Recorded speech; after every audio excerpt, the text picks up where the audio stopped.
खैर मकदम है आपका समय न्यूज नेटवर्क में और आप देख रहे हैं 24 घंटे का उर्दू न्यूज चैनल आलमी समय। हालात हाजरा के साथ हाजिर हूं मैं खालिद रजा खान।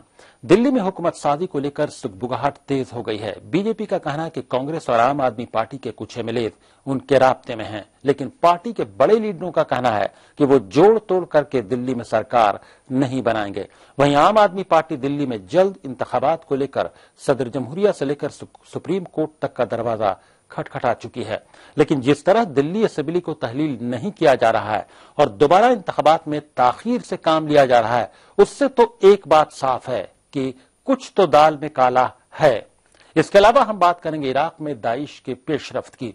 दाइश के जंगजुओं ने मुतहारिब इस्लामी जंगजुओं से तेल के सबसे बड़े कुएं का कंट्रोल हासिल कर लिया है और ये शाम में हुआ है। इसके अलावा 2 कस्बों पर भी कब्जा कर लिया है। दाइश ने कहा कि पूरी दुनिया के हुनरमंद लोगों को इराक आने की दावत दी है। उधर तुर्की और हिंदुस्तानी लोगों को भी दाइश ने छोड़ दिया है। क्या इराक की जंग पूरी तरह इक़्तिदार की जंग है या फिर सचमुच दाइश इस्लामी रियासत कायम करना चाहते हैं? इन्हीं मौज़ूआत पर बातचीत के लिए हमारे साथ स्टूडियो में मौजूद हैं सीनियर सहाफ़ी और सियासी तजज़ियाकार जनाब सिराज नकवी साहब। आपका आलमी समय स्टूडियो में खैर मकदम है। इनके अलावा दिल्ली में सरकार बनाने की जो कोशिश है या आम आदमी पार्टी ने दिल्ली में दोबारा इंतखाबात कराने की जो कोशिश की है, उसके तमाम पहलुओं पर गुफ्तगू में शामिल हो रहे होंगे। फोन लाइन के जरिए आम आदमी पार्टी के लीडर इरफानुल्लाह खान साहब और कांग्रेस के तर्जुमान स्पोक्स पर्सन राजीव त्यागी साहब, और दाइश के मुतालिक बातचीत के लिए हमारे साथ अलीगढ़ से फोन लाइन के जरिए गुफ्तगू में शामिल होंगे एएमयू के डिपार्टमेंट ऑफ पॉलिटिकल साइंस में एसोसिएट प्रोफेसर और आलमी उमूर के माहिर डॉक्टर अर्शी खान साहब भी। तो आइए शुरू करते हैं अपना खुसूसी प्रोग्राम हालात हाजरा।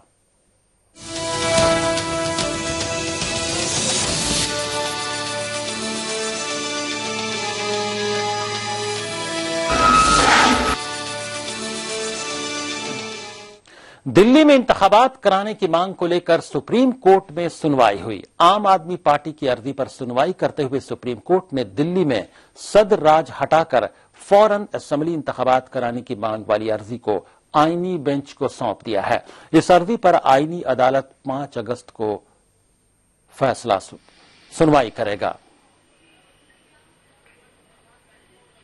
इससे पहले जुमेरात को दिल्ली में हॉर्स ट्रेडिंग को रोकने के लिए आम आदमी पार्टी के कन्वीनर अरविंद केजरीवाल ने सदर जमहूरिया से मुलाकात की।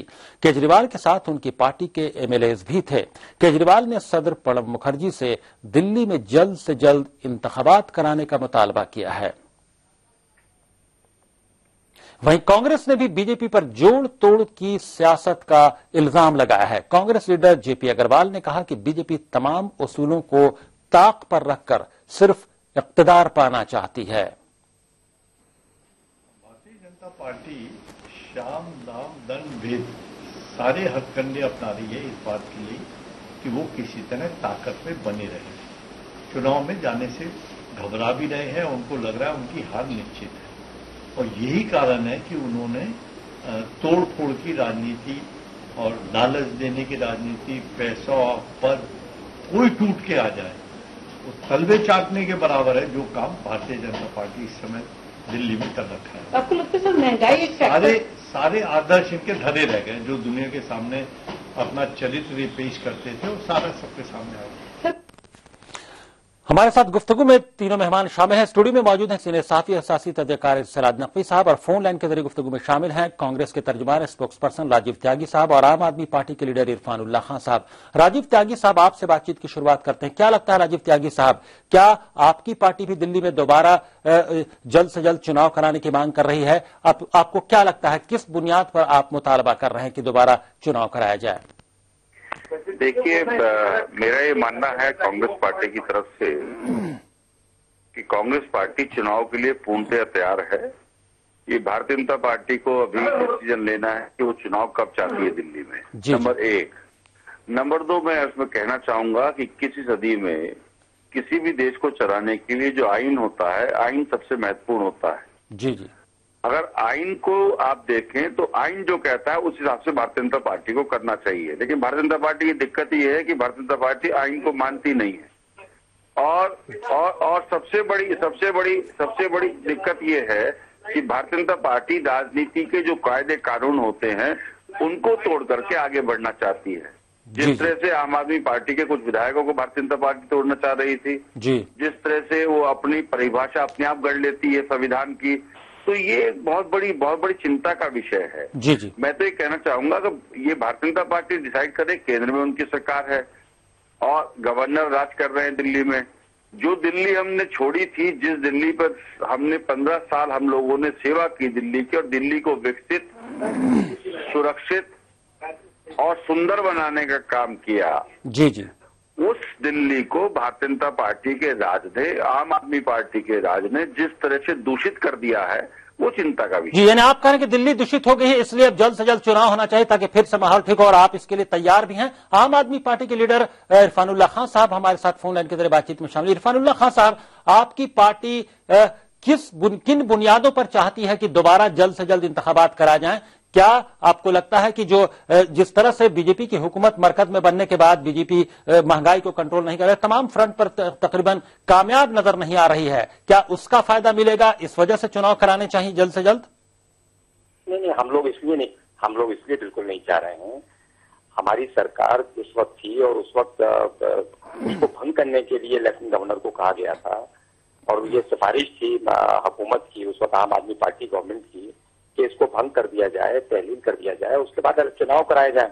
हम तो पहले दिन से हमारा वाजे था, मौका वाजे था और पूरी तरह से किया था, लेकिन हम लोग इसके लिए सुप्रीम कोर्ट भी गए हैं, और सुप्रीम कोर्ट में आज भी उसने कॉन्स्टिट्यूशनल बेंच को इसको रेफर किया है।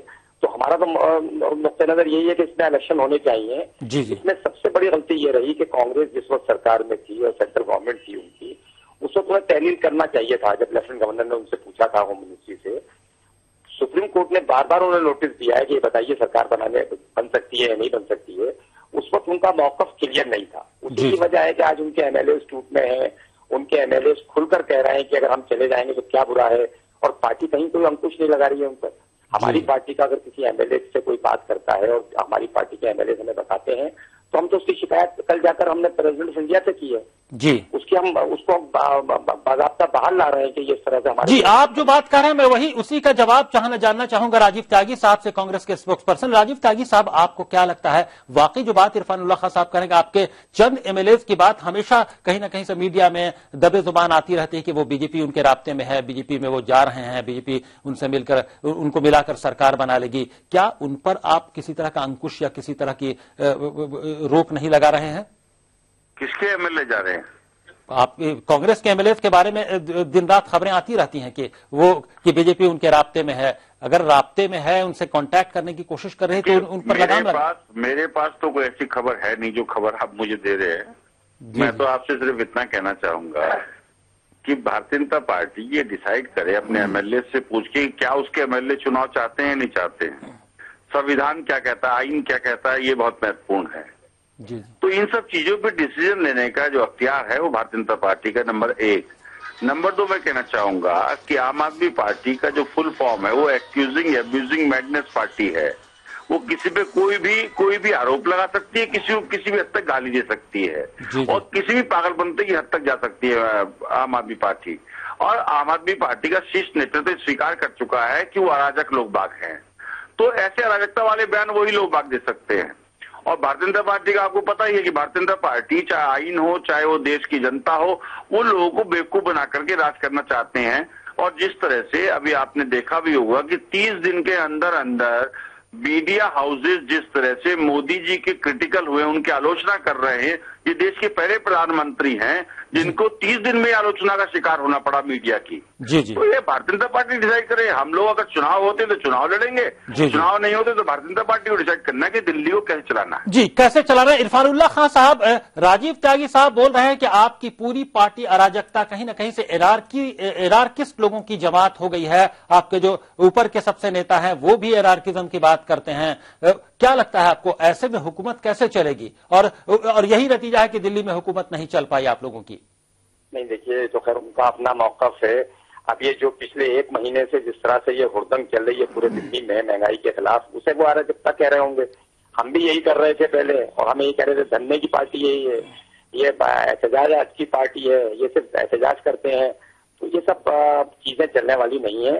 सीधा सीधा ये है कि इन्हें भी राष्ट्रपति से सारे इनके एमएलए को जाकर इन्हें मिलना चाहिए और कहना चाहिए कि भंग करो, जिस तरह से हमारी पार्टी ने कहा है। जी तब उनका मौकफ वाज़ेह होगा बिल्कुल पूरी तरह से।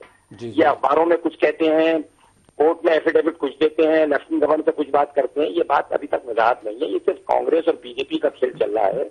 कुछ लोगों को ये शुबा है कि आला कमान ने कांग्रेस पार्टी की इन लोगों को उकसा दिया है अपने एमएलए को इस तरह का काम जी, यानी तमाम तीनों पार्टियों का इल्जाम एक दूसरे पर यही है कि अब अलग अलग खेल चल रहा है, वो उसके साथ खेल कर रहा है, वो उसके साथ खेल कर रहा है। लेकिन हम जान लेते हैं, एक सीनियर जर्नलिस्ट और पॉलिटिकल एनालिस्ट हमारे साथ मौजूद हैं स्टूडियो में। सिराज नकवी साहब, आपके क्या ख्यालात हैं दिल्ली में जो चल रहा है और जो आपने जो दोनों नेताओं की बात सुनी? सिराज नकवी साहब, देखिए, एक बात तो ये कि इस मामले में कांग्रेस भी कम जिम्मेदार नहीं है। अभी कांग्रेस लीडर कह रहे थे, आईन की बात कर रहे थे, तो आईन के मुताबिक तो जब अरविंद केजरीवाल ने रिकमेंड किया था कि असेंबली तहलील कर दी जाए, तो उस वक्त इन्होंने असेंबली तहलील नहीं की। ये उनकी सियासी खुदगर्जी की एक मिसाल है। वो देखना चाहते थे कि पार्लिमानी इलेक्शन में क्या सूरत हाल है, कैसी तस्वीर सामने आती है, और उसके मुताबिक वो इलेक्शन कराएंगे। लेकिन जब उनके खिलाफ सारे मामला गए, तो अब वो ये बात कह रहे हैं, वो बीजेपी से मुतालबा कर रहे हैं। जहां तक बीजेपी का मामला, बीजेपी भी जाहिर है वो भी उसी खुदगर्जाना सोच के तहत ही काम कर रही है, और वो चाहती है, बहुत से लोग उसमें इस राय या नजरिए के हैं कि इलेक्शन में न जाना पड़े। क्योंकि अब पिछले एक महीने में जो हालात में तब्दीली आई है और महंगाई को लेकर जिस तरह से कुछ लोगों की नाराजगी बढ़ रही है, तो उनको लगता है कि उसका फायदा उनको नहीं मिलने का नए इलेक्शन में, और हो सकता है एक मतलब फिर आम आदमी पार्टी या कोई दूसरे कांग्रेस या दूसरे कोई पार्टियां जो हैं वो उनको उनसे इख्तियार उनके हाथ में ना आने दे। तो उनकी जो सोच है उसमें भी सियासी खुदगर्जी साफ तौर पर नजर आती है। लेकिन जहां तक आईन का मामला है, तो आईन के तहत इतने अरसे तक, लंबे अरसे तक असेंबली को इस तरह से नहीं रखा जाना चाहिए और इसको तहलील करके नए इलेक्शन कराए जाने चाहिए। जी, नए इलेक्शन यकीनी तौर पर कराए जाने चाहिए। लेकिन कांग्रेस और आम आदमी पार्टी की तरफ से जो मुतालबा हो रहा है, ऐसा लगता है, जो आम लोगों की राय है कि अभी जो मुतालबा हो रहा है वो इसलिए हो रहा है कि अभी मुनासिब मौका है कि सियासी फायदा उठाया जा सके, जिस तरह से महंगाई में के इल्जामात के तहत घिर गई है बीजेपी की मरकजी सरकार। हाँ, नहीं, यकीनी तौर पर मैंने अभी आप सर्च किया ना कि दोनों ही पार्टियां और तीनों पार्टियां, बल्कि जाहिर है कि सियासत कोई भी कर रहा है तो उसके पीछे सियासी मकासद तो होते ही हैं। लेकिन इसमें कांग्रेस ने जिस तरह से इलेक्शन से पहले असेंबली तहलील करने से गुरेज किया, उसमें उसकी सियासी मफाद परस्ती थी। और इसी तरह से अब बीजेपी में ये एक फिक्र, ये भी एक सोच ये भी है कि अभी इलेक्शन कराना हमारे लिए साजगार है या नहीं है। लेकिन आइन की बात कर रहे थे आप, अभी राजीव त्यागी कर रहे थे आइन की बात, तो आइन के मुताबिक मैंने अर्ज किया ना अभी कि बहुत देर तक, बहुत लंबे अरसे तक असेंबली को इस हालत में नहीं रखा जाना चाहिए और आवाम से नए सिरे से राय ली जानी चाहिए। क्योंकि अब कई यानी इसके आइन के तहत जो राजीव त्यागी साहब यानी कांग्रेस और आम आदमी पार्टी का जो मुतालबा है वो दुरुस्त लगता है कि जल्द से जल्द इंतखाबात कराए जाने चाहिए। हालांकि बीजेपी इस हक में नहीं है, चूंकि वक्त की तंगी है, हमें यहां पर लेना पड़ेगा एक ब्रेक। दोनों मेहमान का शुक्रिया अदा करेंगे, राजीव त्यागी साहब और इरफानुल्लाह खान साहब, फोन लाइन के जरिए गुफ्तगू में शामिल होने के लिए आप दोनों का बहुत बहुत शुक्रिया। सिराज नकवी साहब हमारे साथ स्टूडियो में गुफ्तगू के लिए मौजूद है। ब्रेक के बाद हम आएंगे तो बात करेंगे मुल्क शाम और इराक के बारे में कि दोनों मुल्कों में दाइश ने अपना ऐसा असर रसूख बना रखा है कि वहां एक के बाद दिगरे, एक के बाद दूसरे इलाके वो कब्जा करते जा रहे हैं। और मुल्क शाम में वहां के तेल का सबसे बड़ा कुआं जो वहां के जो मुदाहमतकार हैं उनके कब्जे में था, अल अंसार के लोग, उनसे भी दाइश ने छीन लिया है। और इराक में हिंदुस्तानी जो वहां पर दाइश के कब्जे में थे यानी आईएसआईएस के कब्जे में थे, उनके गिरफ्त में थे, उन्हें कुछ आजाद किया गया है तुर्की के लोगों के साथ। इसके तमाम पहलुओं पर गुफ्तगू करेंगे कि आखिर यह सिलसिला कब तक चलेगा। और गुफ्तगू में हमारे साथ अलीगढ़ से फोन लाइन के जरिए शामिल हो रहेंगे एएमयू को डिपार्टमेंट ऑफ पॉलिटिकल साइंस में एसोसिएट प्रोफेसर और आलमी उमूर के माहिर डॉक्टर अर्शी खान साहब भी फौरन हाजिर होते हैं।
हिंदुस्तान की शान, उर्दू का तर्ज बयान, समाज का आईना, हालात का तर्जुमान, आपके मसाइल आपकी जबान, खबरों की समझ, इंसाफ का कारवां।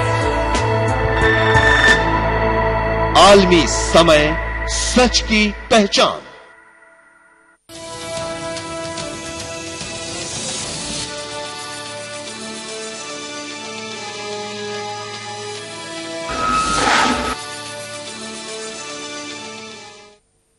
ब्रेक के बाद आलमी समय में आपका फिर खैर मकदम है। आप देख रहे हैं हमारा खुसूसी प्रोग्राम हालात हाजरा। स्टूडियो में गुफ्तगू के लिए मौजूद है सीनियर सहाफी और सियासी तहजीरकार सिराज नकवी साहब, और इस सेगमेंट में हम बात कर रहे हैं इराक और शाम के मुतालिक, और इस सेगमेंट में अलीगढ़ से फोन लाइन के जरिए गुफ्तगू में शामिल हो रहे हैं AMU के डिपार्टमेंट ऑफ पॉलिटिकल साइंस में एसोसिएट प्रोफेसर और आलमी उम्र यानी इंटरनेशनल अफेयर्स के माहिर डॉक्टर अरशी खान साहब भी। आपका खैर मकदम है डॉक्टर अरशी खान साहब। जी शुक्रिया।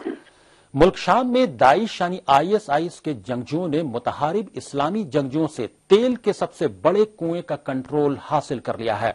इसके अलावा 2 कस्बों पर भी कब्जा कर लिया है।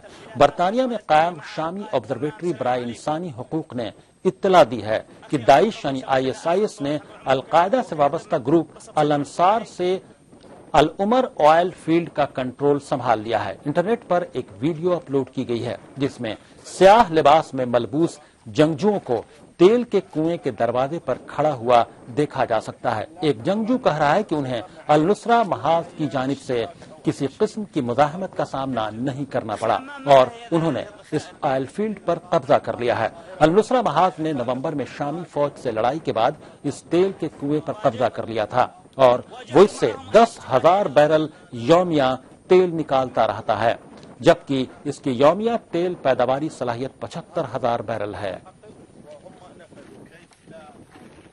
वहीं इराक में अगवा की गई 46 हिंदुस्तानी नर्सों को ISIS ने आजाद कर दिया है और उन्हें एयरपोर्ट जाने की इजाजत भी मिल गई है। आपको बता दें कि नर्सों को गुज़श्ता रोज तिकरीत से अगवा करके मौसूल ले जाया गया था। इन नर्सों ने तिकरीत के अस्पताल में पनाह ले रखी थी। वज़ारत खारजा इन नर्सों से राब्ते में था, जिसके बाद वो उन्हें ये कामयाबी मिली। दोनों मेहमान गुफ्तगू में शामिल हैं।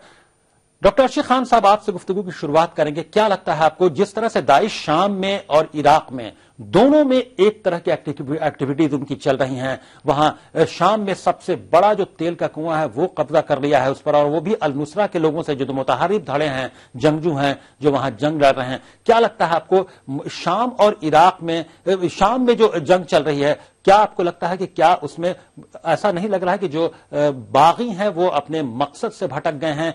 क्या मकसद है, मुत्तहिद होकर लड़ना है कि नहीं लड़ना है, कैसे क्या हिकमत अमली होगी, वो कुछ नजर ही नहीं आ रहा है।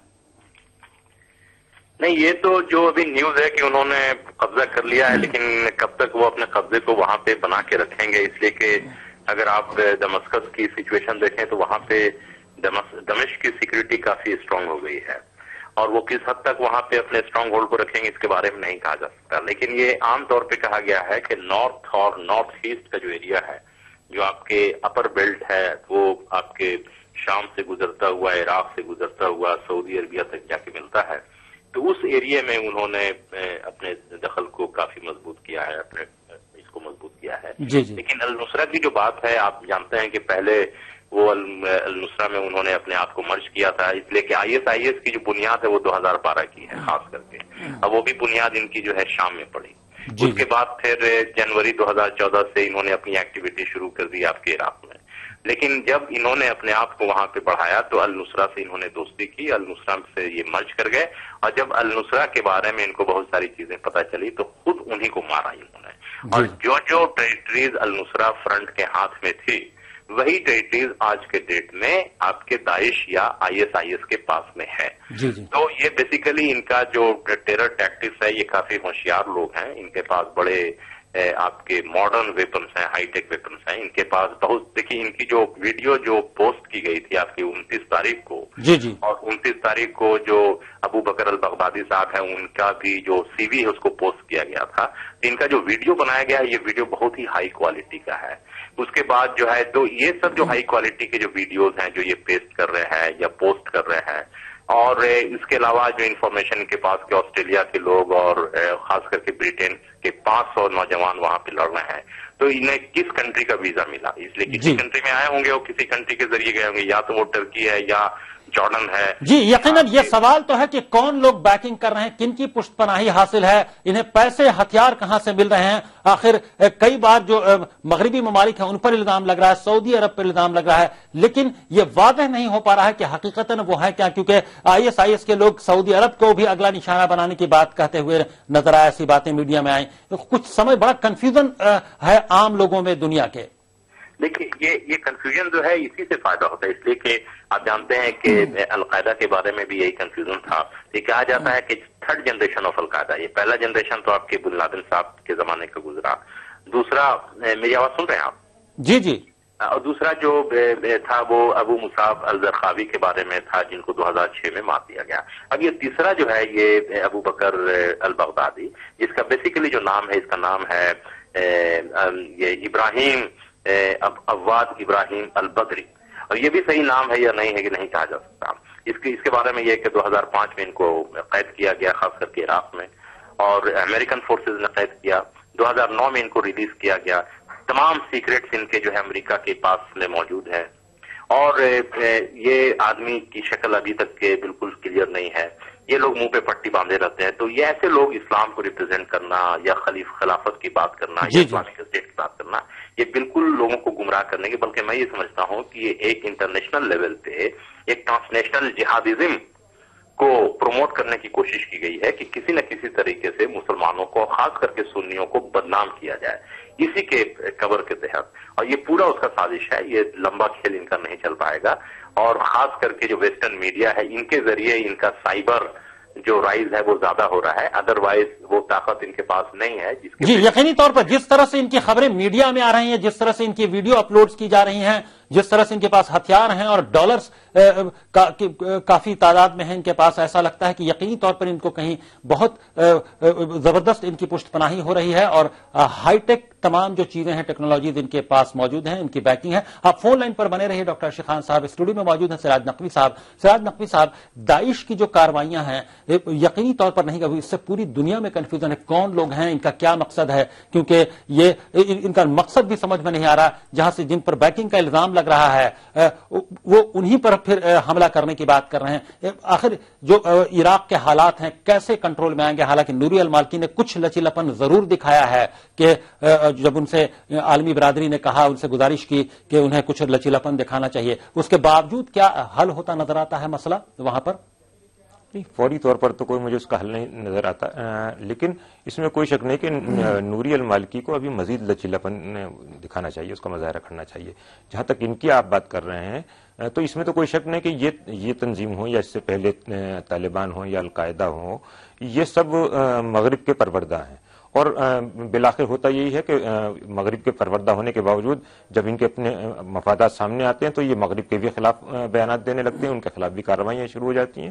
تو ان کے معاملے میں، داعش کے معاملے میں بھی یہی دیکھ رہے ہیں آپ۔ جہاں تک ان کے تازہ بیان کا تعلق ہے کہ انہوں نے خلافت کا اعلان کیا اور تمام دنیا سے یہ لوگوں کو دعوت دے رہے ہیں اور مسلمانوں کو دعوت دے رہے ہیں کہ اسلامک حکومت یہاں پر قائم ہو گئی ہے، تو یہ بڑی عجیب و غریب بات ہے۔ مجھے بتائیے کہ کون سے دنیا کے جو دیگر ممالک ہیں، یہ سعودی عرب ہے، قطر ہے، کویت ہے، لیبیا ہے، ایران ہے، اور تمام جو مسلم ممالک ہیں، کیا وہ اسلامی حکومتیں نہیں ہیں؟ تو یہ کس بنا پر اپنے آپ کو اسلامی حکومت کہہ رہے ہیں؟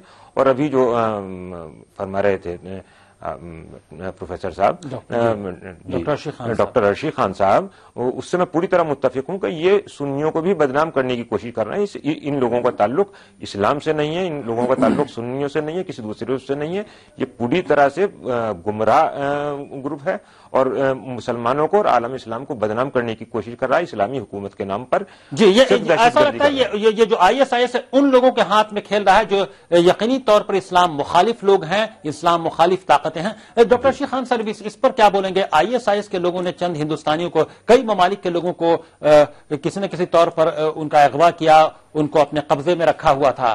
یہ اچھی خبر ہے کہ ہندوستان کی جو نرسوں کو انہوں نے قبضے میں لیا تھا، ان کو اغوا کیا تھا، انہیں چھوڑ دیا گیا. کیا ایسا لگتا ہے کہ ہندوستان کی حکومت ISIS کے کسی کے ذریعے کسی انٹرلوکیٹر کے ذریعے رابطے میں ہو، اسی کا نتیجہ ہے یہ، یا انہوں نے خود بخود چھوڑ دیا ہو؟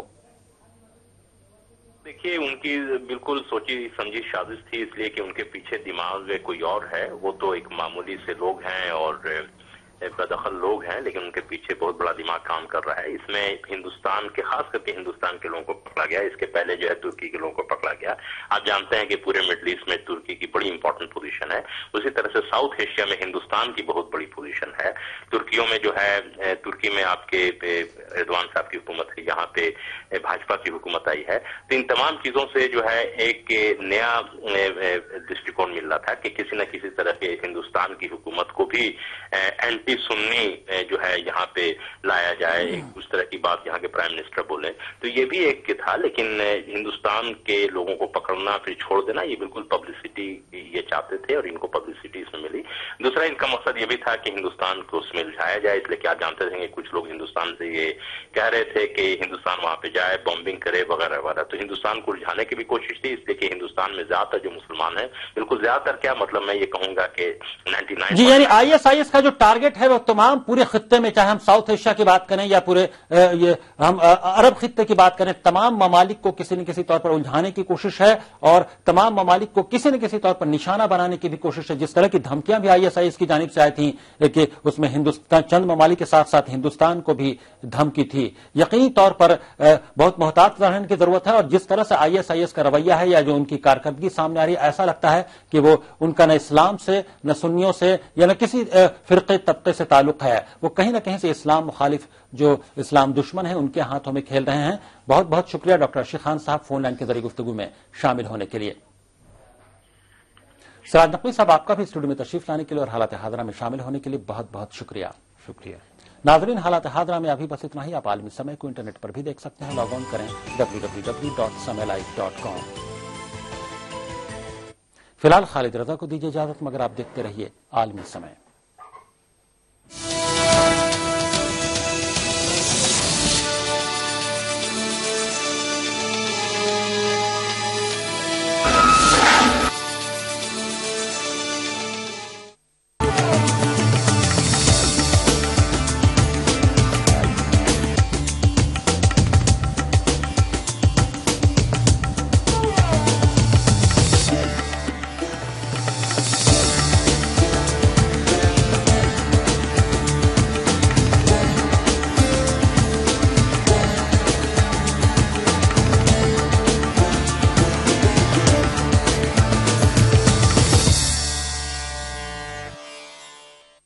ہندوستان کی شان، اردو کا طرز بیان، سماج کا آئینہ، حالات کا ترجمان، آپ کے مسائل، آپ کی زبان، خبروں کی سمجھ، انصاف کا کارواں. عالمی سمے، سچ کی پہچان.